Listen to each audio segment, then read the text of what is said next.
Good morning, good afternoon, and good evening to you, wherever and whenever you're joining us. Also, let us say happy Festivus to all those who celebrate out there. Happy Welcome Festivus, Mom. to our latest edition of What Caught My Eye, or WCME Sports. As always, I'm your host, the coach Nick Vesci, joined by the boy Stephen Vesci What up? and the man Stephen Comlow. Hello. Now, if you're new to our show, we like to think of ourselves as the sports show for sports fans about sports. We like to focus on what happens inside the lines of competition rather than the outside noise, which seems to dominate a lot of what we see nowadays. Now, before we get into our top catch for this evening, a reminder to follow us on all of our socials. That's on X, Instagram, Facebook, Twitch, TikTok, Snapchat, and Threads at WCME_sports. Our episodes drop every Wednesday at noon on Spotify, YouTube, and iHeartRadio, and all that information can be found on our website, WCMEsports.com. Now, without further ado, we get into our top catch for the evening, and this week we went with the opening round of the college football playoff. So just to recap, the top four seeds have a bye, so Indiana, Ohio State, Georgia, and Texas Tech did not play. They awaited the winners of this past weekend's games. So first we had Alabama coming back from down 17-0 to defeat Oklahoma. I believe it's the largest comeback in college football playoff history. I think no one's ever come back from down 17. I thought I saw that. But Alabama advanced, did that in Norman, and they advanced to play Indiana in the Rose Bowl. Then you had Miami stifled Texas A&M in College Station. The next day, the Hurricanes will face Ohio State in the Cotton Bowl in the next round. Ole Miss rolled over the Tulane Green Wave, if you Good will. one.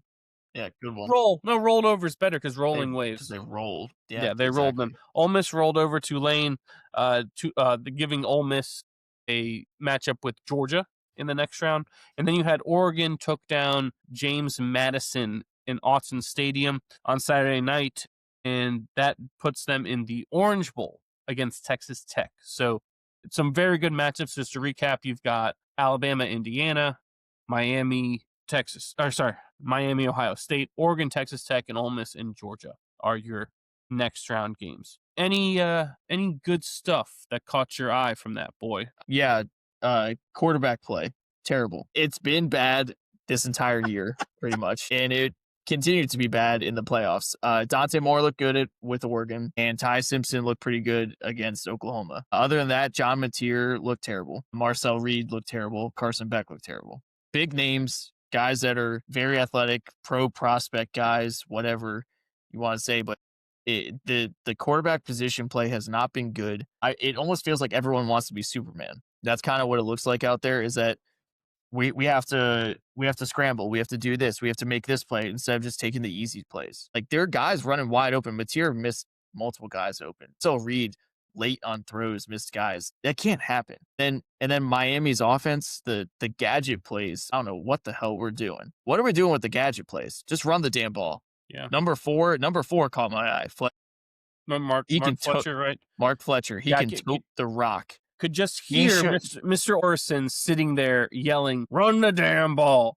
in that game. Because that game was circled for a lot of people, saying this will be the best game of the first round, the Texas A&M Miami game. Watching it, it was a great ending. Mm-hmm. Terrible game. Yeah, people want to ask, hey, was this good defense or bad offense? I would say it was bad offense, coupled with obviously talented defenders, right? Some of the best in the nation out there. Ruben Bain, the other end from Canada, Mesidor, yes.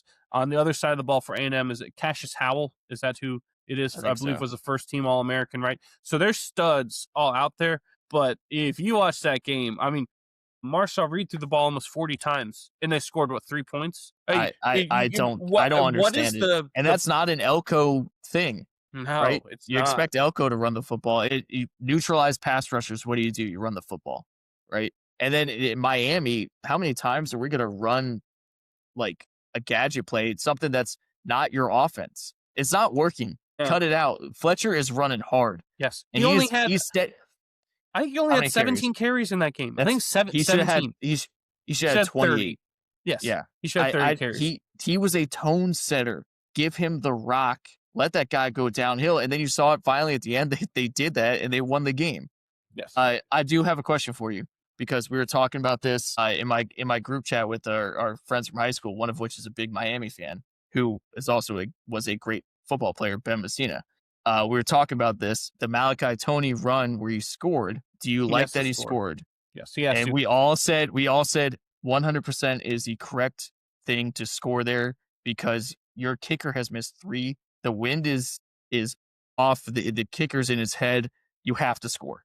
Well, regardless of all that, the way the play goes, he at the angle he's running, the speed he's running, I don't know if he was able to get down while I agree. inbounds while Yeah, still getting the first down based off the angle he was going, right? So sure. that has to come into it too. It wasn't a straight ahead run and he broke away and he's been broken away for 30 yards and he has time to make the decision. He's operating in a small area and the worst case scenario would be if he tries to do it, but goes down out of bounds, but short of the first down. And now you can't take that Right. chance. Yep. Obviously, you go in and score, especially the way your defense, the guys you have on defense too, how inept A&M's offense had looked up until that point. They did start to kind of move the ball and look a little better, but yeah, no, he's got to score. I was thinking that too before they ran the play. If a guy breaks out of this, he should go down, but it all depends on where it is on the field, right? But where No Tony matter was, what, if he no went matter down, what, would have been hard.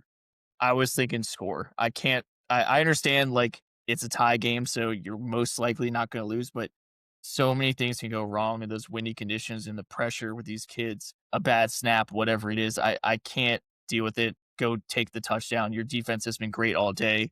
Go take the touchdown and play defense. No, So that I was that agree. was my It's a philosophy on it. Because in other circumstances, I think we would all say you go down, you make sure the time goes down to 3 seconds, you kick the game winning field goal, it's over. But not in that situation in that game. You can't do it. Yeah, no, I agree. I do want to point out the JMU game. Yes, if you looked at some of the scores, if you just go by score, it looks like they got blown out and then had like a bunch of points later. But I felt like they acquitted themselves pretty well when if you 100%. if you broke it down, they had all these little things that if they had just gone their way, could have made that a competitive game. I If I'm think you being have to honest. give credit to Oregon and Ole Miss for coming out and playing the way they played because it's very easy to have a letdown and to not be perfect. Oregon and Ole Miss were basically perfect, and Tulane moved the ball against Ole Miss left and right, but couldn't get it done in the red zone. Could get it done the other Ole Miss's side of the field. But they had plenty of yards. They were moving the ball. JMU had 500 yards of offense, which no one has done on Oregon this year.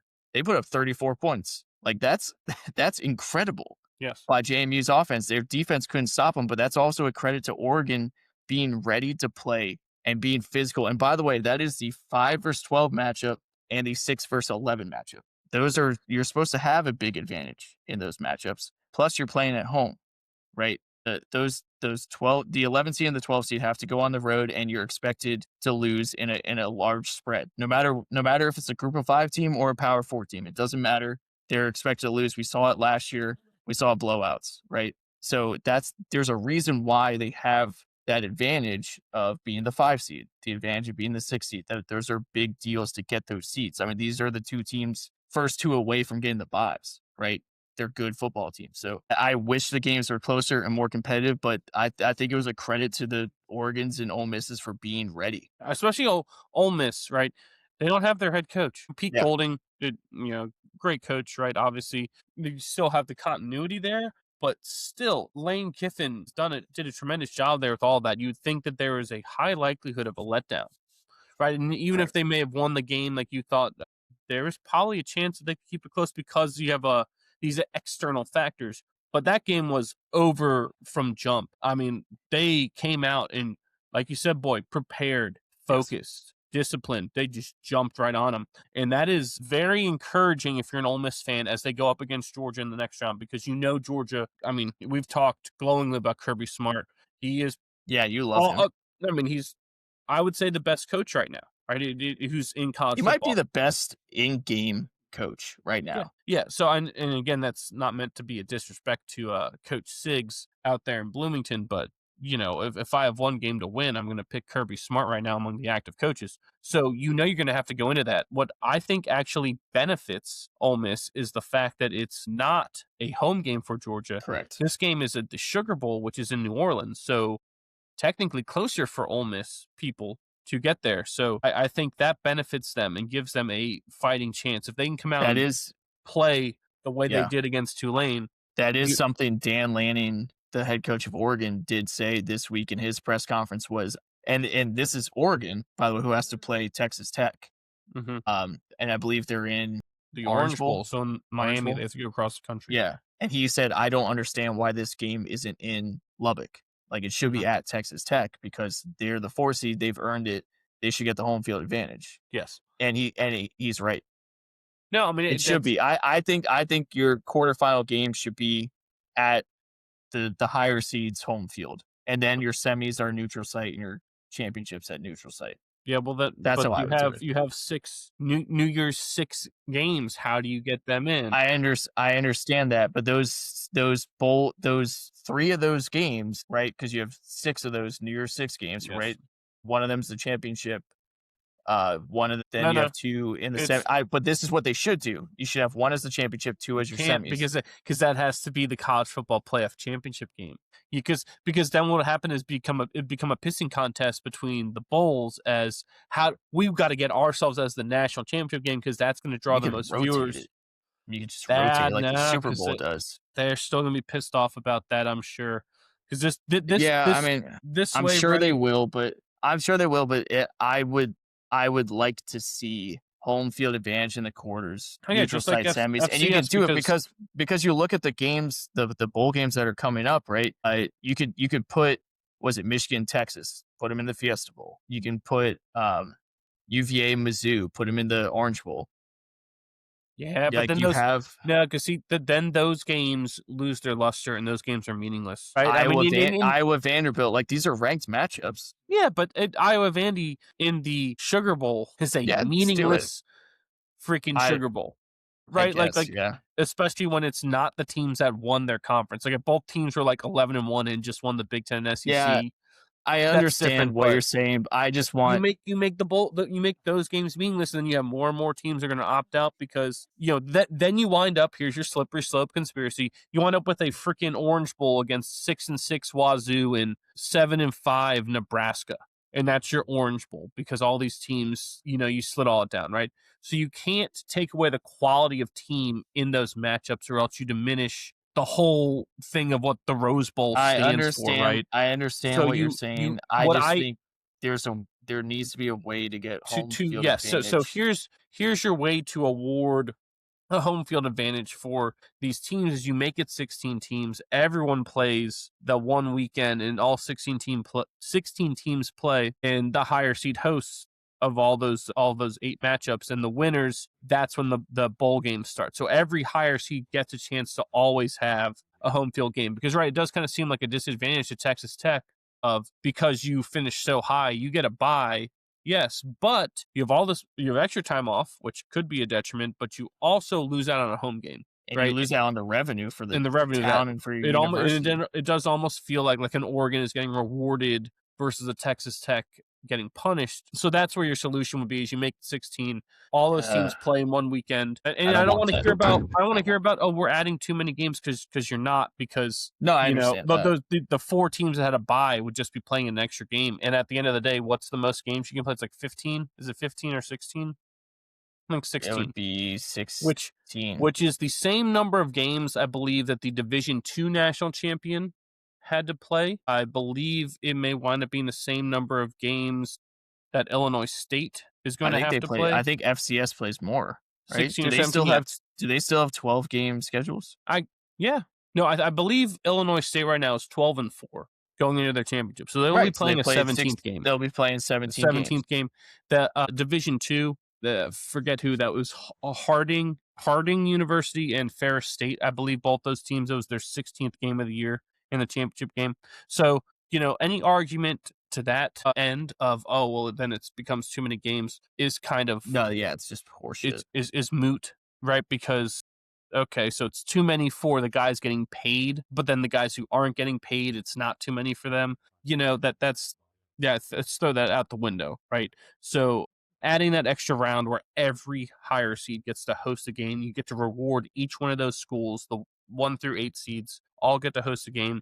And then the next round, the quarterfinals, you get to start with the bowl game names. You get those four, and then the two semis. Those are your New Year's Six games. And then you get the championship. So all the sponsors are happy. Everyone's there. All the schools are happy, right? The only people that would still be unhappy would be the SEC because they would say they deserve all 16 teams in the Correct. playoff. But, you know, that's Correct. just going to happen. I will say it was nice seeing. I mean, not that I want to root against other teams or whatever, but I did find myself rooting for Miami. I don't think I would have ever said that, but it was Yeah, nice me either. rooting against an SEC team, and it stinks because I like Elko, right? I like him as a coach. We watched him at Duke and then go to A&M. Like I like the way his team plays. I like what he's done at A&M, and Yeah, I have to root against him, and I don't necessarily like Mario Cristobal or the Miami team or whatever, but I'm rooting for the ACC because God, I can't stand the SEC and all their politicking, all the crap they're doing. I mean, we have an 11-1 SEC team, and they just lost to an ACC team that didn't make their conference championship, and they scored 3 points against them at home. at home. That's it. All and leading up to it was how is Miami going to handle 100,000 plus with the 12th man? They haven't played in a stadium above 70,000, even if then maybe like 60,000, whatever it was that Miami's played in. How are they going to handle this? Yeah, no problem. Yeah. Yeah, I think you're right, boy. Yeah, I was rooting for Miami as well. It did because it felt like right if A&M wins that, then your quarterfinals is the max amount of SEC teams you could have had, in the Yeah, then you're gonna hear all about you're the just gonna depth hear of about the it. SEC. Yeah, and it's like it's insufferable. We've gone over this Like before. right now, like I want to root for Ole Miss against Georgia, but if Ole Miss beats Georgia, then you're just gonna hear the depth of the SEC, the depth of the SEC. If Yeah, Georgia wins, then it kills that narrative, and you go, okay, well, it's the SEC still is just Georgia, yeah. right? No, I mean, yeah, we've gone over it before. The last couple years, the ACC has a winning record head to head against the SEC. Right? And guess who dominated the ACC this year? The Big 12. So Yeah. there are what bothers me about like all the conference stuff and doing all these things is we look at the conference schedule head to head against other whatever it is. I think now because the talent's been spread out enough and the coaching's been spread out, whatever it is, and the transfer portal and NIL and all this stuff, you have a lot more parity. And what I think is the bigger thing is that there's different matchups. You match up better against certain teams, whatever, if it's conference or not. I think it's just the Big 12 went like 6-1 against the ACC this year. I think just sometimes it's just better matchups. The ACC had a handful of wins against the SEC. Those are better matchups. Whatever it may be, you have to look at matchups. You have to get rid of the The conference conference bias. that the other name on the front, the acronym Yeah, you means have to get rid of that. this. It's all about It has to be matchups. team versus team. Yeah, no, I agree with you, boy. Because then at that point too, if you're just looking at the acronym on the you know chest of the jersey, then you're not actually watching How football. did a You're top tier just looking at SEC team lose to a ACC team that finished third in the conference? How yeah does that happen? Well, matchups. That's how it happens. Like you got to stop with the conference biases. biases. That's biases. Sorry. Thank you, Yeah, UVA. thank you. And I don't even know if I used that correctly, but I think I did. Before we move on to our three strikes, anything else caught your eye, especially going into the quarterfinals? Boy or Kamla? I think the top seeds are going to advance. That's my prediction. I I love Texas Tech, and it's hard. Like Oregon played like perfect against JMU, but God, I love this Texas Tech team. I do love Dan Lanning, and it's hard to meet. Like I wish that wasn't the matchup, but I really love this Texas Tech team. Indiana, I think destroys Alabama. I think Signetti's coming for blood, and I think they're gonna be ready. I think that's a two-score game. Ohio State, Miami. Ohio State's defense is so good. And then Georgia, Ole Miss, we have a rematch. That might be the best game. I think all the top seeds advance. So I actually you heard it here first. I'm taking Alabama over Indiana. I know you said this last week. I I did. don't get it. It's just call it a hunch. Like as and I don't. I'm not going to be rooting for Bama. I'm going to be rooting for Signetti and Indiana because I mean we talked about this before. Indiana, the most losses in the history of college football. Right? They're literally the doormat of doormats. How could you not root for them to win the national championship? Like it gives hope to everyone, right? If they're able to win this, right? So and especially going if he didn't do it and take down all the big dogs, which they've already gotten a lot of them down. So I'm obviously gonna be rooting for Indiana. but I'm taking Alabama in that game, and I'm taking Georgia to roll over Ole Miss. I'm gonna say that's a blowout, actually, because you've given Kirby Smart so much extra time and, to prepare. I And think but there's an yeah, I also think there's an so advantage too to like I know you don't want to be rusty because you've had like it's like 4 weeks off or something, especially if a team didn't play in a conference championship, but I think all those ones did. But there is an advantage to getting to watch that previous game. And yes. like if I'm Indiana looking at Alabama, Oklahoma, I know exactly what I have to do. Right. Now maybe Tulane, Ole Miss, maybe that's a little bit different, and JMU, Oregon's a little bit different because you're playing a little different style than what you would against Texas Tech and against Georgia, but you still get that extra week of film Well, I that mean, is on the other there. thing too is if there's any coach out there, again, this goes back to Kirby Smart's, you know, prowess as a manager of people. He's the only one besides maybe Ryan Day who's been there before through all of this stuff as a head football coach, doing Yeah, managing long layoffs and preparing for these big time bowl games and all that stuff that goes into it, right? So that's why I think they roll in that Sugar okay. Bowl. The Miami Ohio State game to me is either going to be close, like a closer than the experts think, or a just bloodbath. I don't trust Miami to not do That's what they did against that's the A&M. issue. If they start If I doing if I stupid if stuff and they don't rely on their strengths and they make bad yes. decisions and they miss these field goals, you do that against Ohio State, you're losing 70-0. I'm so By the like way, that's Kamla, you know who the defense coordinator for Ohio State is? Tell me, Matt Patricia. my guy. Literal Yep. That, genius. yeah. Literal You think genius. Carson Beck's going to be in hell? If he again looked that bad against A&M, one of maybe that's one of those things it's though. If he can't look that bad again, he'll be that better. again, Miami's offense can't be that stupid, right? Ah, that's the thing. Literally, God, if they you sit like there to and think run the so. ball 4 times every play, they'd almost would have been better off in that game, right? It's just 100% they would. but 100%. again, I do think Miami has some things here that can give them fits, and the biggest thing is their defensive line. Because Yeah. if they can dominate that game, right, and you force Ohio State to not have any of their offense and play in a close game, which is something they really haven't had to do except for the Indiana game, you give yourself a chance because you have some dudes on offense that can do stuff. Right now, Yep, I like agree. Malachi Tony is one of the best players in college football. He's so good. He is, and he's a true freshman, I believe. He should be in high school. Yes. So you have guys like that. The running back as well. I forgot what Fletcher. Fletcher. Yes, stud. Right. You have some dudes. So it doesn't have to all be Love on watching Carson him run. Beck's arm. Right. So if those defensive linemen can dominate, a la I know poking at a shouldn't be a fresh wound, but the New York Giants over Tom and the Patriots, if they can do that, the Giants offense had just enough people, right? Just enough Eli Manning, just enough Plaxico, That right? is still a fresh wound, by the way. So shut your mouth. Okay. So Miami could do that. They have the ability to do it because of the studs they have on that D line.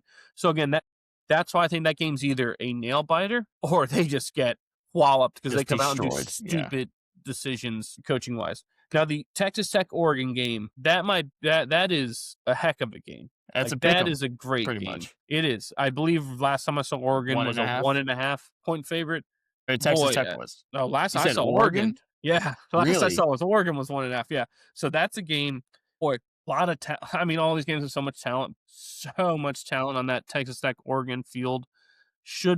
That should be really fun, really electric. I could see that game being like a 22-20 game, and someone or like 22-21, and someone went for 2 in the win, and didn't get it. By the Like I way, could see Dan that Lanning game. and Oregon have grinded out a couple wins this year. I That know Iowa that's win, remember, that we were very the Iowa impressed game, with? yes. So that game, a lot of fun. I don't even know if I could pick someone for that, but it should be good stuff.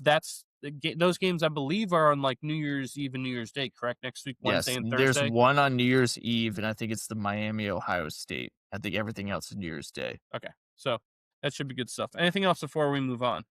That's going to take us to our 3 strikes. Kamlo, hit the button. Ugh. Who's first? I'm gonna go because I'm gonna piggyback on this conversation that we've Go had. for it. And mine's actually not a strike. In honor of Festivus, I'm going to air a grievance. Let's go. And my grievance is with the college football playoff, and it's not necessarily what you would think. I actually love the format of the college football playoff this year. I think it's what we need to stay in. I just want to add those home field advantages in the quarterfinals. But I think what they're doing right now is what we should stay in. 12 teams, the best 5 conference champions get in, and then you're at larges. They are going to change this next year with Notre Dame. If Notre Dame finishes top 12, they're guaranteed in, which I think, like, of course, right? That's just annoying that they were able to draw up this contract like without being in a conference. And then there will be auto bids for the Power 4 conference champs. So if you did that this year, Duke would have been in over JMU, and Tulane beat Duke, and Duke had 5 losses. So I don't like it.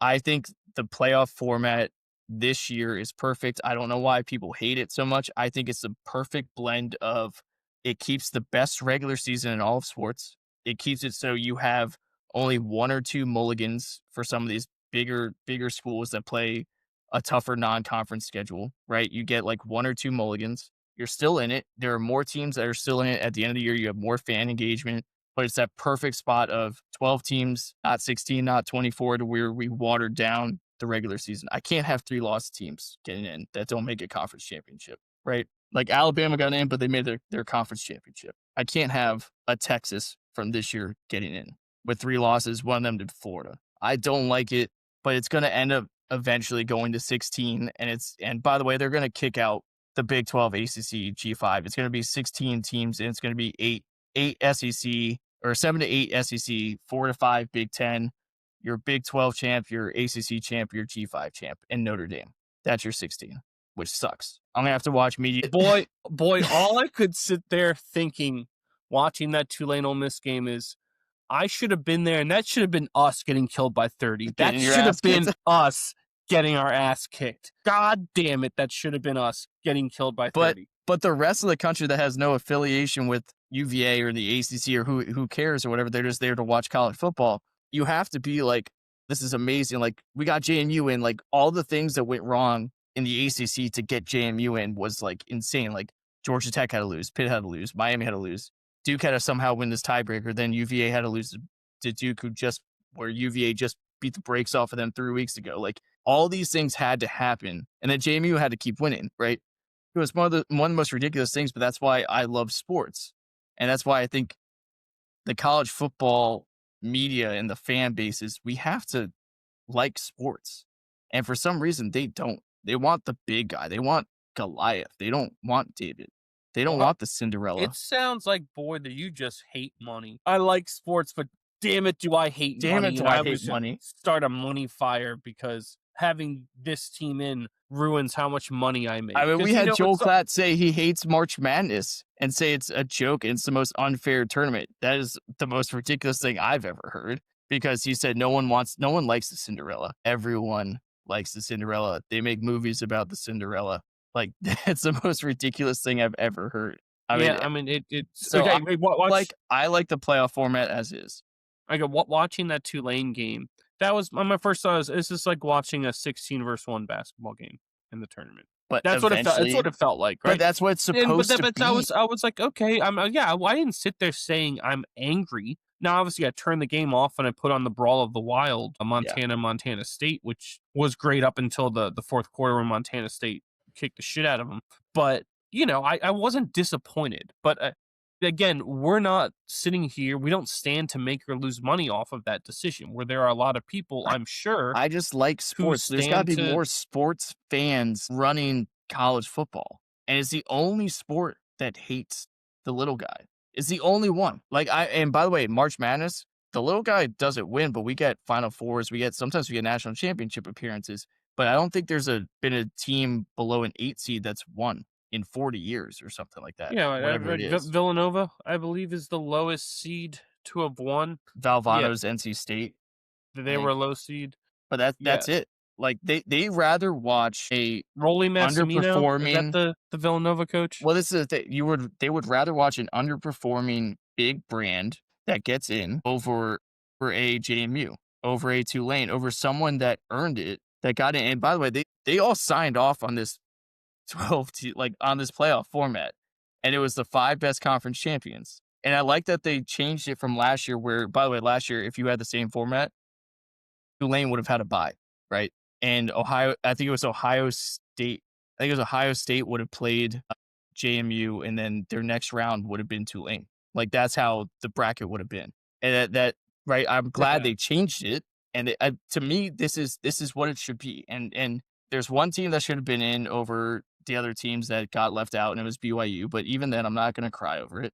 So after that, it's what are we doing, right? The 12 team, it's great as is. I like it.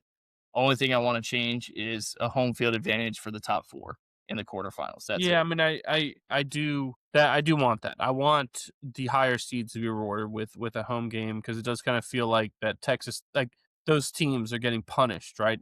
Indiana doesn't get to host a playoff game, but last That year sucks. they had to go Yeah, to Notre Dame. You know, like how cool would that be for your school, university community to host that game, right? That does it stinks because the other levels they do that, right? The yes. FCS is They hosting the do it all the until the way to the championship, championship. Yep. right? So, but again, they're also not sitting on a giant, pot of gold, hoping that there's no hole at the bottom where it all falls out, right?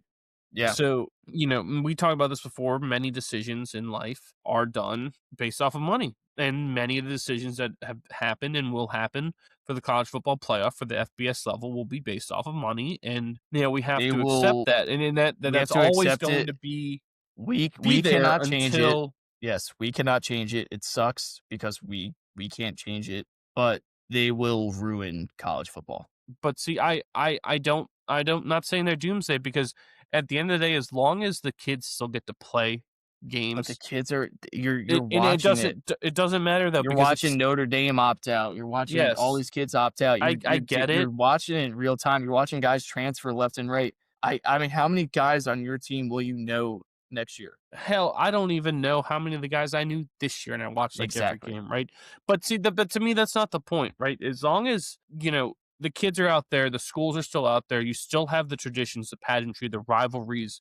You still have these postseason games that matter. These games still matter because But they if do. you kill It's the still little fun. guy, over half the country doesn't care about Yes, their football team yes, anymore. Like how great was the group of 5 playoff push this year in the American and with the Sun Belt and JMU.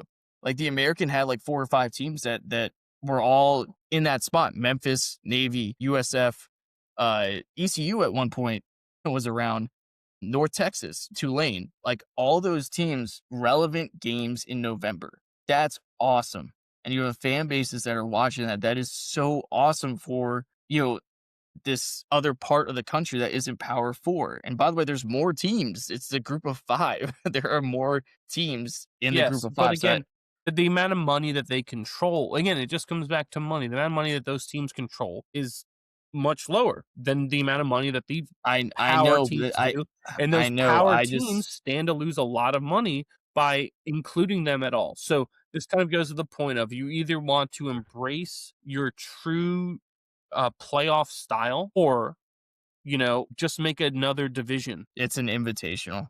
No, They make want an another division. invitational. I 'Cause Those I those don't like those that. group of Hate fives that. are now at the. I hate that. There's a These guys college have been football playoff. these There's guys the have been busting their ass to get from the FCS to the FBS, and now we have to do that. No, I hate it. I hate it. I don't like it. I will not accept it. it's No. it's all about money. I have no issue with it. It's Christmas time, right? And Also, there was another Festivus. group that didn't want to let people play in their reindeer games. Look how that worked out for them. Rudolph became a stunt. So gotta let the underdog in, all right? It's all about the underdog. Listen to I'll Yukon Cornelius over here championing Rudolph. Come on, I'll take the heat miser. I'll take the heat miser. Yukon Uh, Cornelius. all right, Kamala, hit the button. Yeah, yeah. Let's keep going. Here we go. All right, let's do. Let's do. All right. In the time that from the moment we did pre-show to now, I have changed what I am going to do. Good. I was originally going to come in. What do you mean good? It's interesting. I The will go ghost. back. It's interesting. The ghost. I was originally going to come in here and start talking about the New England Patriots, and I was going to talk about the return to the Patriot way and the Patriots culture because they're everywhere right now. Instead, I want to talk about the Toronto Maple Leafs. I want to talk about the Toronto Maple Leafs because we've been been justifiably so very hard on them over the last year and a half. And So is the rest of the hockey community. Let's be honest. it's justified. It's justified, right? Last year, our big thing was it just kind of sucks that, Austin Matthews, a great American talent, is playing in Toronto, so we don't ever really get to see him. But now they're making waves for just how awful they are. They're sitting bottom of the table in the Atlantic Division, and the East Coast is way too competitive to be slacking off this badly. It is a tall mountain to climb, and starting off slow like this is really bad. They're sitting bottom of the table for power play percentage, meaning they're not scoring on the power play. And it's all because, in my opinion, it's all because Mitch Marner's gone and they didn't replace him. Mitch, But didn't they also just fire Mark Savard, who's the they power play? so He's the yes, Mark scapegoat Mark for it. Savard was fired, who was brought in as the assistant coach / power play coach. He was brought in shortly after Craig Berube was hired. And right now, the Maple Leafs GM is saying that Berube's job is safe. Berube's my guy. I'm sticking with him. You can't convince me otherwise, and I'm not going to deal in hypotheticals about, well, what if we don't have this many wins, or what if we don't have this many points by this time in the season? So I think that's kind of refreshing. I do like that, right? If you have your guy, you stick with your guy. So yeah, give Berube a shot. Let's see what he's got. But the team at a front office level failed to replace Mitch Marner, who, like, to make a comparison, Mitch Marner is to Austin Matthews like Draisaitl is to McDavid, right? That was their gruesome twosome, right? That was their dynamic duo pairing. And you see it more than ever on the power play, right? Nylander, Matthews, all of those guys are struggling to convert on the power play, and it's losing them games. I would say that in the horrible, horrible stretch that they had where they were outscored by a staggering 14-4 over the course of their games against the Capitals, the Predators, and the Stars, I would say that power play probably lost them 2, possibly 3 of those games. And it's disgusting to watch because we always get on the New York Football Giants, we get on the Knicks, we get on the Yankees, right? We get on the big New York teams for being the cornerstone of pretty much the American sport in each respect. But Toronto is New York, right? For hockey, right? They have the weight of the entire country of Canada on their shoulders. They're supposed to be the beacon of hope, and they are crumbling. They're a ship without a captain right now, and it's really sad to watch because, again, we've talked time and time again about windows and like the opportunity you have to go out and win. And Austin Matthews isn't getting any younger, and you're wasting a year of his. You're wasting a year of Austin Matthews. You're wasting a year of Nylander, and it's sad to watch because I would kill to be able to watch more games from those guys. I would love nothing more than to see Austin Matthews lighting it up anytime I turn on ESPN. But because he plays in Toronto and because Toronto is absolutely dog shit right now, it's not possible. And it's really, really pissing me off. So what started out as a strike is now an airing of grievance. Toronto, you're on notice officially. It's awful. Mitch Marner accounted for 33 power play points on his own last year, and they did nothing to replace him. Absolutely nothing to replace him, and it's despicable. You're telling me Beauchemin didn't go 5-hole in OT? Beauchemin didn't go 5-hole in OT. Matthews, Nylander, fucking John Tavares, none of them are going Mason 5-hole. Raymond of the Vancouver Yeah. Canucks. No, please and thank you for the donut. Certainly don't sound like a Canadian. Yeah, I what's the had to Leafs get that beat? off my chest because, like, again, foundationally, I understand the firing of Mark Savard because he's the power play guy, and the power play is losing you games. I like what the GM Brad Treliving, whatever, it's foreign, I don't care, is doing by sticking with Berube and being on board by sticking with his head coach. Because the last thing he needs to be worried about is his job right now. He's got enough on his plate to be worried about, oh, is my GM making moves to shit can me in the next week or two? I disagree. Steinbrenner would not stand for this. No. Your ass is out of here. Just I like need Coach Martin. I need winners. Yep. Give No, me a count zone. Because here's the other thing that hurts Leafs fans the most is, as much as, like you brought up, Kamla, that they are kind of the cornerstone of Canada in terms of hockey. Like, it's the most popular team. It's the first team you think of when you think of Canadian hockey, right? But the Leafs haven't been successful. No. Like, for much of our lifetime, they've been dreadful in a lot of ways. And so now they finally had the hope, right, of this young core, and the then you hope add that John kills you. Tavares, and it is the hope that kills you. But like you said, ship without a captain, I think, is a good thing, because for much of that beginning of that core forming, they had holes on defense and had no goalie. And then you finally get, is it Stolars? Is that who the Yeah, goalie is Anthony now? Stolars. That was our guy You last find year. him, yeah, he's playing, or at least played decent last year. I don't know how he's doing this year. But okay, so now you finally have a goalie, but then you lose Mitch Marner, part of that core, and you don't, like you said, you don't replace him, and you still really haven't addressed that much about defense, which has always been an issue. Yes. And so it's kind of almost like the NBA team who signs like James Harden and Russell Westbrook at the end of their careers, because they're gonna, they'll make the playoffs because half of the NBA is trying to lose. So they'll get in.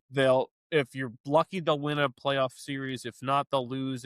But you sold a lot of tickets and you made a bunch of money. Yeah. That's kind of what it looks like, and is feeling like in And Toronto. like at a time when really right now, at this point in the season, there's really only two good Canadian teams. You have the Oilers and you have the Canadiens right now. All the Right. other Canadian teams are pretty bad. You can make a case for the Senators, but they're sitting kind of middle of the table in the Atlantic Division right now. So I mean, Canada needs a hero now more than ever, and And maybe it's the they will Canadiens. always look to Toronto. Yes. And that's the issue. The Canadiens are the most successful franchise in the history of the NHL, right? Yes. They have the second most championships of any North American sports team, regardless of sport, behind the Yankees. Yes. So you would think that, but there is that long-standing kind of disdain for Quebec and the Quebecois. But the Montreal team, Gesundheit. dude, that team is really good. Yes. Like, they got studs.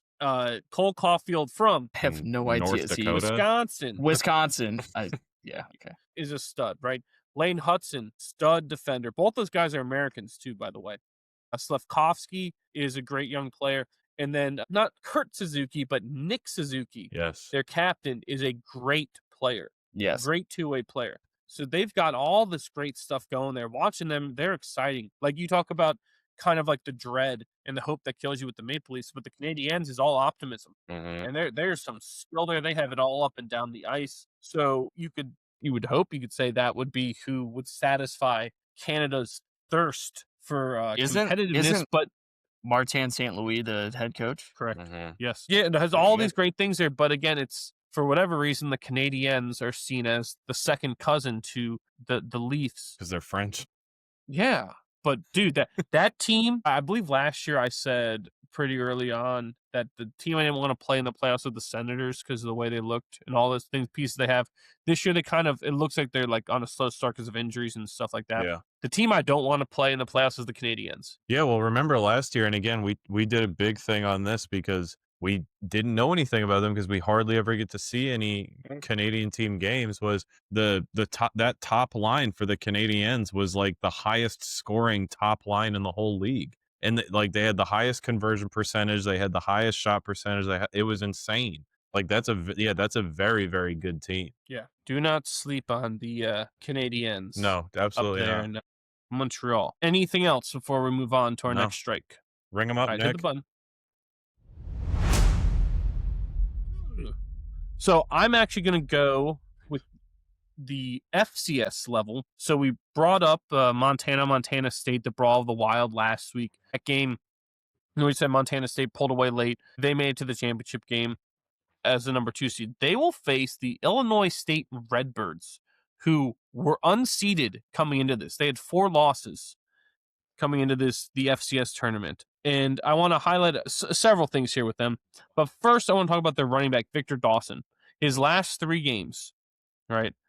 23 carries, 137 versus North Dakota State, number 1 team, right? Then 29 for 148 against UC Davis, number 8. Then backed it up this past weekend, 34 for 155 against Villanova, number 12 seed. So that's 86 carries for 440 yards. That's good for over 5 yards a carry, or 5.116 yards per tote, which is incredibly impressive. Yes, a dog. Go. Right? That's a bell cow. Yes, That's what it I is. need. It's everything you need, especially when you're playing outdoor playoff games at the end of December in all of these northern cities where it's cold as shit. right? That's who you need. And you're playing teams that are better than you because you're all on the road, right? There's a reason they played better than you this Cinderella year. story, man. Yeah, Love that's how it. you do it.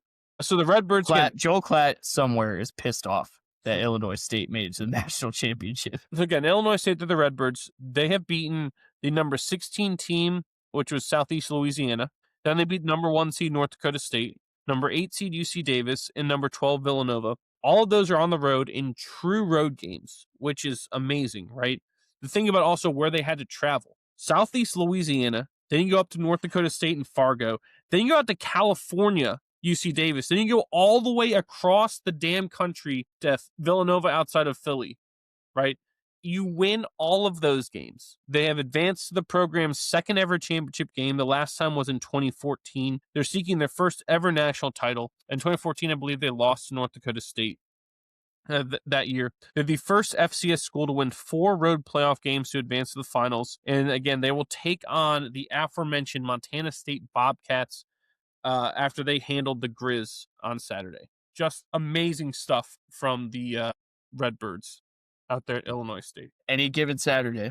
Lace them up and let's go. I mean, what did you say? The North Dakota State spread was 23.5? It was something like that. Something like that? That was incredible. That game, their QB threw 5 picks in that game and they still won. And you still won. That's unbelievable. I love it. I love the runs. I mean, do I think they'll win? No, but who cares? That's what makes it great is that any given Saturday, this team has been an underdog, unseeded, and they're here. That is so awesome, and it's something that people who like sports understand and get it. Now, boy, what do I want to watch? Montana State, North Dakota State? No. Here's why. Illinois State, you could argue, only got in because they play in the toughest conference in FCS, which is the Missouri Valley, which contains North Dakota State and South Dakota State. And who else is in this conference? There's a bunch of studs. I think South Dakota and North Dakota. Here you go. There's Indiana State, Murray State, North Dakota State, Northern Iowa, South Dakota State, Southern Illinois, and Youngstown State. So all teams that are studs, right? And they lost 4 games, and you could argue, well, if they were in Villanova's conference and lost 4 games, they wouldn't have gotten in. So there's your just to stick it to you, right? There's actually your pro SEC argument that a 3-loss Texas would have a shot to get to the national title game because yeah. I get that. You should have done your research. Okay, yeah, okay. Cooked him. Shit. Anything else before we move on to our favorites? No. That was a good one. Good shot, Nick. That's a good shot. So that's going to take us to our favorite segment, brought to you as always by One Legacy Title and Escrow in Jacksonville, Florida. Follow them on Instagram at One Legacy Florida and visit them at onelegacyflorida.com to see how they can help you with your next house closing. One Legacy Title and Escrow, because your legacy matters. This week we went with, as this is our last show of season 2 in 2025, we went with our favorite sports moments from the calendar year 2025. Who would like to start us off? I want The Rock. Give me The Rock. No, give me The Rock. Oh, there it is. I have 2 honorable mentions. My first one, Gators winning March Madness. I mean, March Madness is always, I think, especially for this group, a very, very big deal. And seeing the Florida Gators winning March Madness, I thought that was really, really special. I've thoroughly enjoyed that. It also really helped. Are you good? What is going on over there? This shark came out of fucking nowhere. They're flopping and twitching. But yeah, that was a very enjoyable. I also think it probably helped that my bracket did pretty well this year. But yeah, the Florida Gators winning, great honorable mention. Second honorable mention, Paige Beckers has arrived in the WNBA, and it's been so much fun to watch. Rookie of the year as well. So super fun to watch. Yeah, Paige Beckers in the WNBA. Keep an eye on her moving forward. Which is actually a really good segue to my 5th favorite sports moments of 2025. Asia Wilson reaching the summit. I think she made a very, very great, if not solidified her case to be the GOAT of the WNBA. First WNBA player to win 4 MVPs, and she got her 3rd championship in 4 years. Asia Wilson, just the year that she had, generational run. Great talent. Awesome to watch. Number 4, Carlos Alcaraz's comeback win over Yannick Sinner for the longest French Open match in finals. That was super fun to watch. That was a really big deal. Nick, I know you're a big tennis guy, so that was always fun to watch. It's also kind of cool, that you could you could have taken a nap in the middle of that match and woke up and saw the end of it. Yeah, so Carlos Alcaraz's comeback win over Sinner for the French Open, that was cool. Number 3, shout out to our boy Michael Rexroad, New York Atlas winning the PLL championship. That was fun, right? Shout out Michael Rexroad, thanks for being on here. If you haven't listened to it yet, check out our other video of us talking to him. It was a fun Festivus little episode we did. Number 2, golf. We're gonna go to the world of golf. Give me Roy McIlroy completing his Grand Slam. I mean, you want to talk special moments. No matter who you were or where you were when you watch it, you could rewatch it now and just feel the gravity of that moment. The second he sinks that putts and he collapses to his knees, celebrating, crying, that was really special. I mean, when Rory McIlroy's doing good, golf's doing good. And to see him complete that 11-year journey for the Grand Slam by winning the Masters, I mean, that was so special. I'm sure his dinner next year is probably going to be Fish and chips. It's going to be like Guinness. Fizzy wickets and spittle spattle with mother's roast beef gravy. It's gonna be potatoes. Yeah. He's Northern Irish. He's doesn't have a whatever like Liverpool. Whatever. Mm. Can I get the Accent. operation now, Dad? No, son, you're gonna die. You're stuck with the Irishman's dilemma. Do I eat the potato now or let it ferment and drink it later? All jokes aside, I think that was right up there. I mean, that was so much fun to watch. In number 1, it's kind of a 1A, 1B situation. Alex Ovechkin continues to set the all-time goal scoring record with every goal he scores now. As a Caps fan, that's so much fun to just watch and continue to see grow. But also as a hockey fan, right? This is a milestone that I don't think anyone thought was gettable. And so to see this kind of history and this level of greatness, right? People love to hate, people love to throw shade and be toxic and degrade records when it comes to stuff like this, especially in the modern era. But it's a lot of fun to be able to watch and appreciate this level of greatness and to be able to say to future generations of Kamalos that'll be running around that I got to watch this guy. I've seen this guy score. I was there for an almost hat trick that he had. I grew up watching this guy. That's so special. That's so special. I mean, what a time to be alive and to be a hockey fan. And then the 1B, 4 Nations. How fucking awesome was 4 Nations? We forget about it because it happened February, very, very early on in the year, but the 4 Nations tournament was special. Oh my God, was that so much fun. I also think that's probably the most engagement we've gotten on a video for our podcast, talking shit to a bunch of Canadians. Oh my goodness. I mean, we saw the emergence of the Kachuk brothers playing together. We saw, how everyone was a fan of playing hockey on your money. Yes. I think everyone was a fan of the Kachuk brothers after that tournament. And that was it's always fun to be able to have just a line in the sand drawn and to be able to firmly cement yourself on one side of it. And the fact that you have your nation's flag behind you, oh my God, I'm just fucked up with patriotism. Yeah, fuck me up.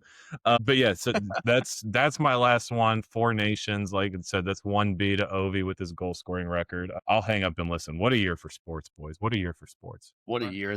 I love that. Yeah, all right. I'm gonna go with number 5, Mike Trout with his 400th career home run. One of my favorite. What? Nothing. Mike Trout? Yes. So yeah, all right. Thank you. Jerry. But yeah, thanks, Jerry. I said Twout. I meant Trout. It happens to everyone, Jerry. Mike Trout hit his 400th career home run. One of my favorite baseball players ever. This guy 5 years ago was the greatest player in the game. Unbelievable. He's a Hall of Famer. It has had a tough run of injuries. He would have been at this number 3 years ago. But the injuries set him back. And COVID. Yeah, he was on a roll in that COVID year. Yeah, I think he had 17 home runs in 40 games. He probably lost 25, 30 home runs that year. Yeah, absolutely. He should be at 500 right now. But either way, Mike Trout getting his 400th home run. I love it. Big fan of Mike Trout. My next one, number 4. We also forget about this one, that this happened on January 1st of 2025. Cam Scattaboo against Texas. Oh yeah. Unreal performance. That was I had been watching him all year because I was watching a lot of the Big 12 because I'm a West Virginia fan. So I watch more of the Big 12 than the average Bear. But Cam Scattaboo, that was the national awakening to how good this guy is and how much of a psychopath he is. And I love every bit of this just crayon eating dude. Like, give me Cam Scattaboo and the 4-hole. This telephone pole head button motherfucker. That performance against Texas was so awesome. He was by far the best player on the field. It was such a sight to see. I loved it. My number 3, this football season, West Virginia beating Pitt because we suck. And Pitt actually turned out to have a pretty good year. But Rich Rod is back. West Virginia beat Pitt. Mountaineers don't ever quit. Let's go. By the way, that comeback was insane. And then having Nick, your son, just yell out, "They win! They win! They win! They win!" That was great. That was an all-time moment. How wholesome. How wholesome. Yep. Number 2, Yamamoto's performance in the World Series. Unbelievable. I think we had that stat of he accounted for the most outs in both Game 6 and Game 7. Correct. On back-to-back days. Yes. To win the World Series. Yeah, unreal. Unreal what he did. That is stuff of legends. Chef's kiss. Yeah, incredible. And then number 1, I also have a split, and I'm with you with Kamala with this. The Four Nations, that has to be up there. That was so much fun watching that. I think it encapsulated an entire country, right? Yes. Or captivated an entire country. We all stopped and we watched the Four Nations, and we were all rooting for the USA, and it was so awesome to see the high level hockey. I mean, I was texting people like that I don't usually text, and we're just like talking hockey. It was great. Yeah. And then playing on the Kachuk brothers, my number 1 with that is the Florida Panthers win the cup. Yeah, going back to back was huge. This Florida team that was one of my favorite teams to watch of the last 10 years. Nick was out for this episode. I think it was me, you, and Doug Kamlo. And I mentioned that to him, and he was like, "Really?" I said, "Yes, this is probably one of my favorite teams I've watched in the last 10 years. The other team would probably be the 2019 UVA championship, like national championship basketball team. I would probably put that team and the Florida Panthers team as my 2 favorite teams I've watched in the last 10 years. It was awesome. That's my list. Great Up list. the list. Great list. I like it. I had so many. I had to narrow it down. I actually didn't have a tennis one. I had Madison Keys on there for winning the Australian Open. I had bumper off Omar Cooper in that catch. I had to bump him off for Indiana because I just felt too many of these things had to be brought up. So my 2 honorable mentions, I have Lee Corso. He picked every game correctly in his final show. Every game correctly in his final show. And every team that he used to coach for won that week. To me, that it just... divine intervention. How can you not be romantic about sports? Yes, it's one of those things, especially because it's like what he represents. He is college football. Yeah. Right? He represents the biggest reason why so many of us love college football. Yeah. Yes, obviously, if we were lucky enough to go to a school that has big time college football and be part of those game day experiences, those even if your team sucks, like my team sucked when I was there, right? My team wasn't that good either. Same. Yeah, your team was still going to bowl games. We had hope. You had The hope. that kills you. Yes. Yeah. We were showing up just because sports, right? and showing up just to stick it to the nerds who were sitting in the freaking library during game days, which there were people. You would walk past nerds with backpacks on, and you'd watch them walk into the library or whatever that's next to it, and you wanted to pull a homer and just, yo, did you see that nerd? Pardon me? You think you're Channing Tatum? You think you're Channing Tatum in 21 Jump Street? You gotta one strap it, bro. Look at him trying. No. Look at him trying. But no, seriously, Lee Corso represents the biggest reason why college football is as big as it is, and why so many of us are enthralled with the experience of college football. It's him. It's not because we all went to Alabama, and it's not all because we all went to Ohio State when they were things like that. It's because of him. So for him to do that on his last one, and all of those things fall the way they are, it is pretty amazing. My second honorable mention is our boy Michael Rexroad, fan of the show, and his New York Atlas winning the PLL for his first career title. He had a helper in that game which is just hilarious because he is as defensive of a defenseman as you can get. He is like the enforcer, basically, guy. And so for him to get a helper in that game, right? It's one of those things first career one. Yeah, first career assist, he said, right? Those things, those are the type of like, I don't want to bring up David Tyree because it's not on that level, but in championship games, things like that happen. There's all like, I'm going to actually bring up another one or in a few spots here, right? Championship games find things like that to happen, right? And so for it to be the guy that we know, it is pretty amazing. So hats off to him and the whole Atlas team there. Number 5, I have the 3-4 home run games from MLB this year. Eugenio Suarez, when he was on the Diamondbacks before he got traded, went off for 4 home runs, and his 4th one actually tied the game to force extra innings. So literally, he almost won a game single-handedly by just hitting bombs, which is amazing. They lost that game in extras, which is crazy. Nick Kurtz, who went on to win Rookie of the Year for the A's, the Oakland, Sacramento, Vegas A's, he hit his 4 in Houston. And the most amazing thing about that is 3 of the 4 he hit opposite field, which is just stupid, right? And then Kyle Schwarber, right after we were talking about him, goes off and he's my MVP. Rips 4 Schwarber bombs for the Phils. And I believe it's what, the 21st, 22nd second time that 4 home runs have happened in a game. It's more rare than a perfect game. Yeah. Right. And so we got to see 3 of those this year. It's a Schwarber crime. It's awesome. Number 4 here, JJ Spawn. Yeah. His finish to win the US Open, I legit almost cried, I think. It was like that beautiful. Yes. It was that insane because we watched that US Open, right? The US Open tears people to shreds, tears the greatest golfers to shreds. And you're watching the carnage and all this that's happening. At Oakmont is where they were playing this year. And then he comes out in that finish is amazing. The putt he hit on 17, right? It was 17. Yes. And to take the lead, basically. And then on 18, the putt he hit is unbelievable because I believe what's the thing is it was a Tyrrell or Robert McIntyre. I always hold it. It was Tyrrell. Yeah, He's always hold it. That's beautiful. Watching that is insane because again, it's a great impression, by the way. It's spot on. Yep. Very good. There goes our British There goes our British contingent telling us have a pint and a toasty. Fucking wankers. Yes, just means great. I think it just means great. It's a man who's not afraid to be alone with his own thoughts.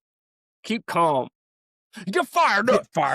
We're gonna be the Cowboys, and Jennifer Lawrence. But that U.S. Open was great. But I mean, you could just take J.J. Spawn's whole year. Yes. I mean, what a year for J.J. Spawn, making the Ryder Cup team, losing in a playoff and the Players to Rory. I mean, he had a great year. Yes, he did. But that ending was one of the most incredible endings to a golf tournament for an individual person. Just go out there and take it that I've ever seen because again, it wasn't like everyone is sitting there holing putts and making shots. Nothing. There's no momentum from anyone. When there were several weather delays, I believe. Yes, there were. So for him to go out there and just hammer those 2 on 17 and 18 to win is just nuts to me. It's movies. It's stuff from movies. It's a script. Number 3, I have UVA football, especially them beating Virginia Tech for only the second time in 25 years or whatever it is. What a poverty program that is. Jesus Christ, come on now. I mean, you can't. That's what the kids are saying. Yeah, they just, as much as UVA just rips your heart out by them losing the ACC championship game, you almost knew it was going to happen because that's a track record. 100%. It was either going to be against Tech or against Duke. It was going to be one of those games. There's no way. A logical team wins both those games at a logical school, but UVA is not that when it comes to athletic endeavors, despite the fact of the almost 40 national championships that UVA has. I was going to say, it's mostly football where this doesn't Look happen. at them trying. Look at them trying. They try in all the other sports. Yeah, exactly. But for UVA to have the year they had, 10 wins for only the second time in program history, and then to beat Tech.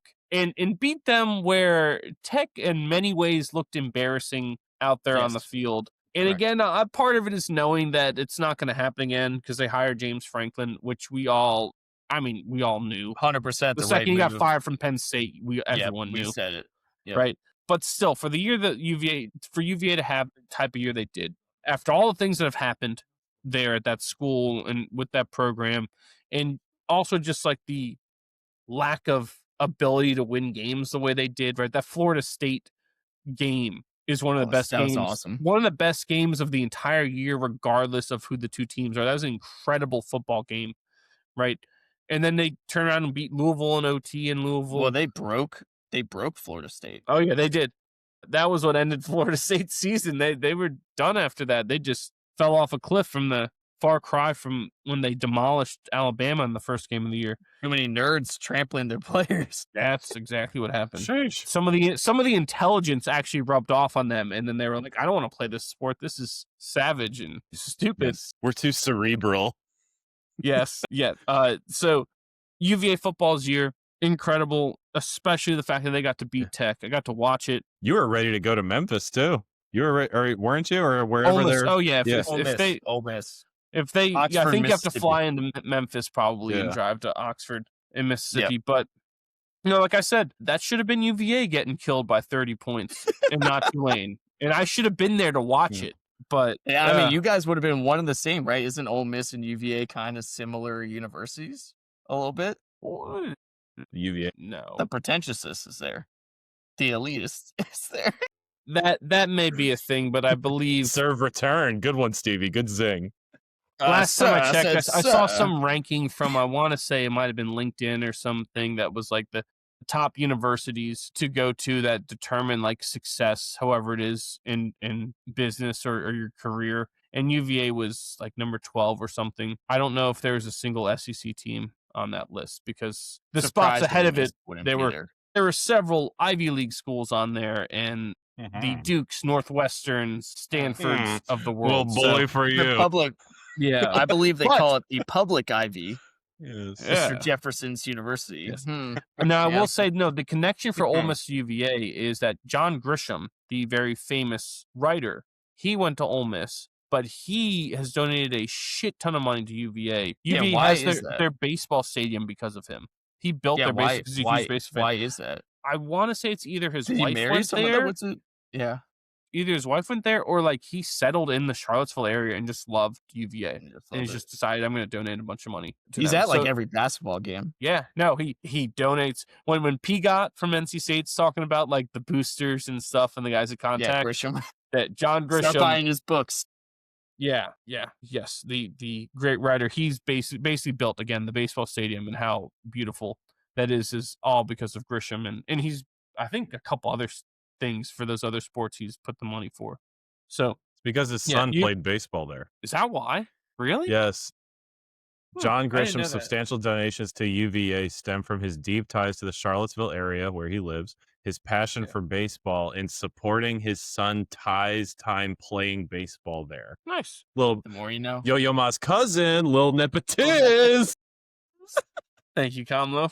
That brings me to number 2, and I said this earlier about unsung heroes and things you see in championship games that you wouldn't see, is the whole World Series. But I'm going to highlight Yamamoto, like the boy said, heroic is really what it is, heroic performance. 100%. And then Miguel Rojas and the home run to tie it is so insane. And we're not even talking. We've basically discounted the what was 18 inning game, 16 innings. What was that one game in the middle of the series? Right. We've completely discounted that game because of how crazy Game 7 was. I couldn't stay up for it. Exactly. What was that, Game 3 or 4? I think it was Three. 3. Yeah, Three. Tess and I stayed up for the whole thing. I was miserable the next day. Well, I told you the story. My guy I work with, he saw the ending because he went to bed. The dog woke up. He had to take the dog out, checked his phone, saw the game was still on, turned it on. And right as he turned it on, Freeman hits the home run. So he watched the beginning and the end, but didn't watch all that in there. So like again, this Alcaraz is and centers French Open. yes. Yeah, right. So again, this is discounting that the whole World Series up until this point into Game 7 was phenomenal and a classic. But then you get the Game 7, like we said, Yamamoto 2 2/3 innings in Game 7, more outs than any other Dodgers pitcher after he pitched, I think 6 2/3 the game before, is nuts. But the Miguel Rojas thing, right? Hadn't hit a home run in over a month. Hadn't hit a home run against a right-handed pitcher the entire year. The entire year. Hadn't hit a home run against a right-handed pitcher. Comes in, I believe Jeff Hoffman, closer for the Blue Jays, and he takes him deep to tie the game, send it to extras, or actually tie the game. Then Toronto almost wins it in the bottom of the ninth with Will Smith getting his foot down back on the plate in a fraction of the time. And then Will Smith winning it with the home run in the 11th. The whole thing is crazy. But again, the Yamamoto and Rojas performances all time, just crazy stuff there. Amazing, that World Series. Yeah. Now, my number one is the Four Nations face-off. Amazing that all three of us put that as number one. Yeah, it's undisputed. It was so good. There was nothing like so it. good. I guarantee the Olympics won't even compare to this. No, because what was so amazing about it was like the shock factor almost, right? I didn't sit there and I turned it on because I love hockey, right? I love hockey, and it was their version of the All-Star game, and oh, cool international competition. We haven't had this before. Let's see this. This could be fun. And then the shit hits the fan. Yes. And it goes from this could be fun to this is everything. Yes. Nothing else matters. Like, why does this have to we got end? Kachuk's tearing a It was rotator just cuff in there. so unexpected but beautiful at the same time, because it like Kamala brought up the Olympics. Because you right? compete. It encapsulates why hockey fans love the international competition so much, is because it surprises you with things like this, because it means more when you're representing your country, and we haven't been able to see that for so long. And then you saw the fights happen, and the Kachuk brothers looking like the Hanson brothers. Is that what in Slapshot? Is that what they? Yeah, looking like that, and Great it was movie. just amazing. I don't know the last time I was so just captivated about Enthralled. what was on my television that I could not look away and couldn't stop thinking about it for like weeks. I don't know the last time that happened. I could think Right, of two. Brady coming back 28-3 and Oshie's shootout miracle. Those are the two that immediately jump to the front of my mind. But even then, I think Four Nations gapped some. Four Nations was incredible. Again, it's because of the really shock value, right? This tournament technically means nothing. It's a showcase tournament, and then it went from 0 to 100 immediately, and it was like, again, this is everything for everyone with no real reason, but because of sports and pride and country. That's what I love about hockey. Hockey players I want to compete and I want to play and I want to win in a brutal sport, by the way, in a physically demanding sport that is collision contact sport that you get hurt. If that's college football, these guys are opting out. If that's the NFL, I'm not playing These guys doing this did or not care whatever. that they had to go back to their clubs with some of the dudes that they were banging with. Yes. Exactly. They I didn't love give that a shit. fuck. That, you know what it reminds me of the Kobe Olympics thing where he's like, I'm running through Powell's chest. Yes. And they're like, this guy's crazy. You're like, no, that guy wants to win. He wants to play. He wants to compete. And he wants to win no matter what the sport, what the game. Like, Ain't that's no what I want fucking to way do. we lose into Spain. Yeah, exactly. No, I was just, I was actually about to say it. It was very Kobe-esque. Mm-hmm. You could see, again, like you said, who else in another sport would have done something like that? No Right? one. It's Kobe. Kobe would have. Kobe's Kobe it. said, I'm guarding the best player. I'm going to hip check him into the board, Mhm. into the boards, the scores table. I'm going to walk away. I'm not going to say a damn thing, and he ain't going to score another point the whole night. And, I mean, he literally ran through. He knew the play was coming. He goes, I'm running through Powell's chest. That's his teammate. Mm-hmm. Yes. And he said, I don't care. Yes. I'm going to run through. Yes, that's Yes. as apples to apples as it gets. Good pull, But in it- Stevie. Give me the Kobe Bryants. Give me the Kachuk brothers. Give me those guys. I need those players. Mhm. I need more of them. I need assassins. Yes. But yeah, These Four guys wanna Nations faced compete. off. The whole thing was just, even though it didn't turn out the way we wanted at the end, man, was that as electric of a sporting event as I've seen in a really long time. Yes. Anything else before we move on? That's going to take us to our What to Look For segment, brought to you as always by VB Cookie Co. Looking for the perfect way to stand out at the next event you are hosting? Well, custom cookies are a timeless way to have everyone still buzzing even after they leave. Look no further for your cookie needs than VB Cookie Co. Follow them on Instagram at BB Cookie Co. and message them to order yours today. Whether it is a bridal shower, birthday, engagement, or baby shower, their team will work with you to make all your cookie dreams come true. BB Cookie Co. for the sweetest moments. Boy, give the people something. So I've alluded to this a little bit earlier, but it's bowl week. It's bowl mania, and I love watching the bowl games. And we've had several happen already, but we've got some coming up. Tomorrow we have, or Wednesday the 24th on Christmas Eve, we have Cal at Hawaii in Honolulu.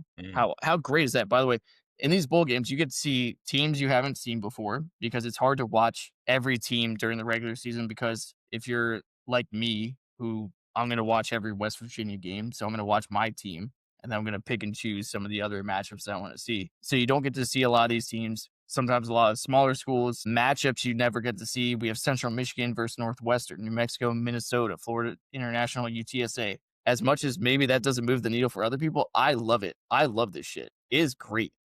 And then your Who's play Mizzou on ABC. They get the prime time on Saturday, December 27th.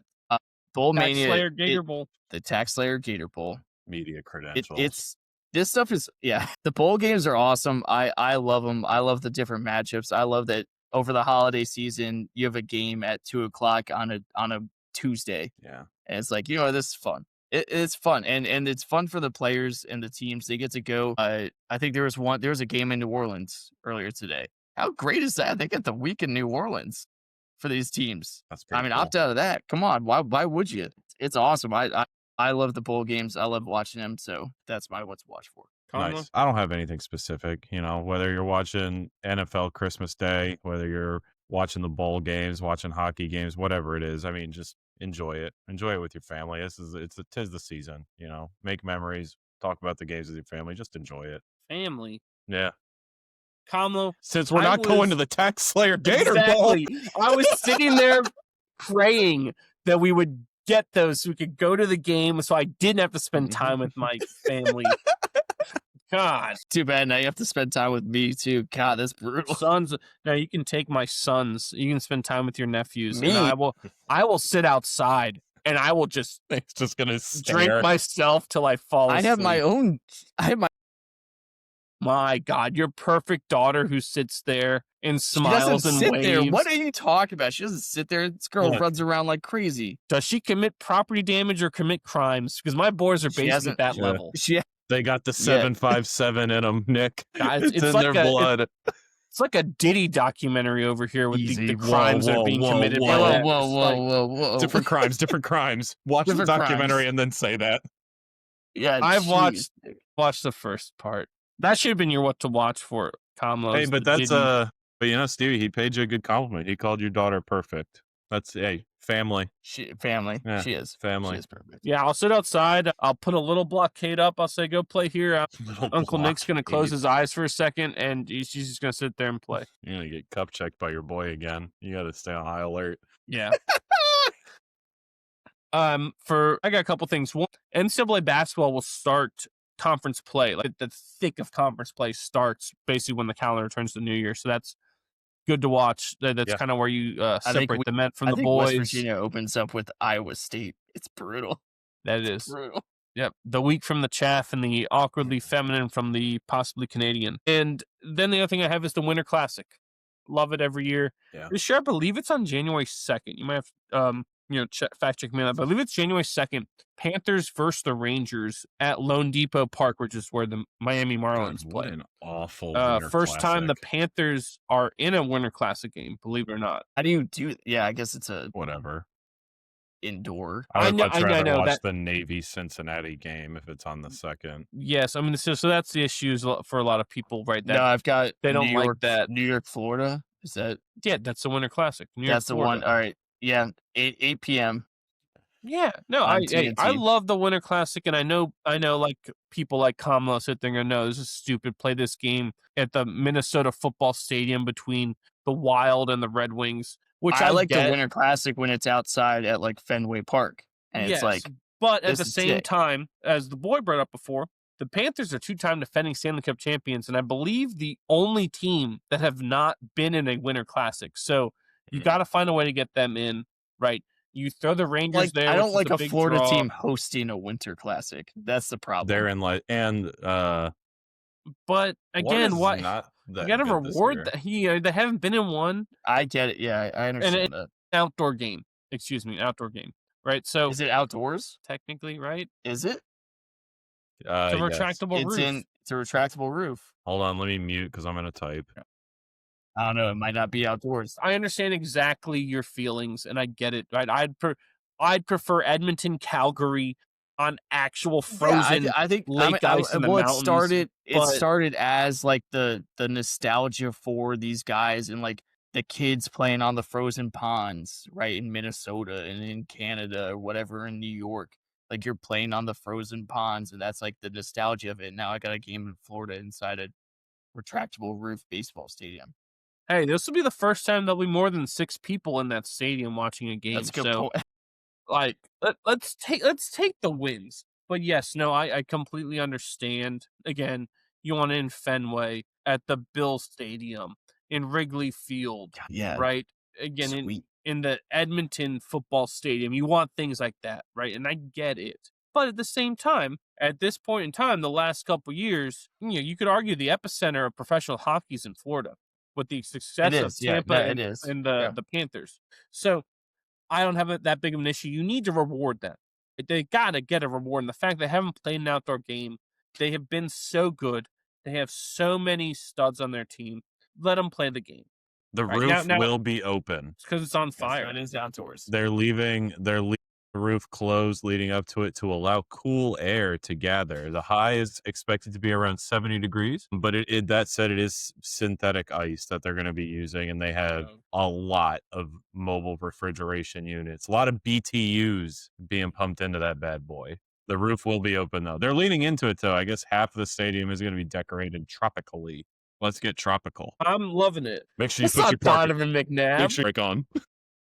Anything else course. before we end the year on this highest of notes? It's been a good year, gentlemen. I shall toast you with my heartiest wine. Mm-hmm. Upper Shirley, not an ad. Wish it was. Wish it was. I wish I could say the same to you, bitches. Computer blue. Yes. Happy Festivus. Happy Festivus. That's going to do it for us here at What Caught My Eye, or WCME Sports. As always, I'm your host, the coach, Nick Vesci, saying goodbye for the boy, Stephen Vesci, and the man, Stephen Comlow. Don't forget to follow us on all of our socials. That's on X, Instagram, Facebook, Twitch, TikTok, Snapchat, and Threads at WCME_sports. Our episodes drop every Wednesday at noon on Spotify, YouTube, and iHeartRadio. And all that information can be found on our website, WCMEsports.com. As always, be decent to each other. Have a good one. We will see you next time. Happy Festivus for all those who celebrate. And take care, Guatemala.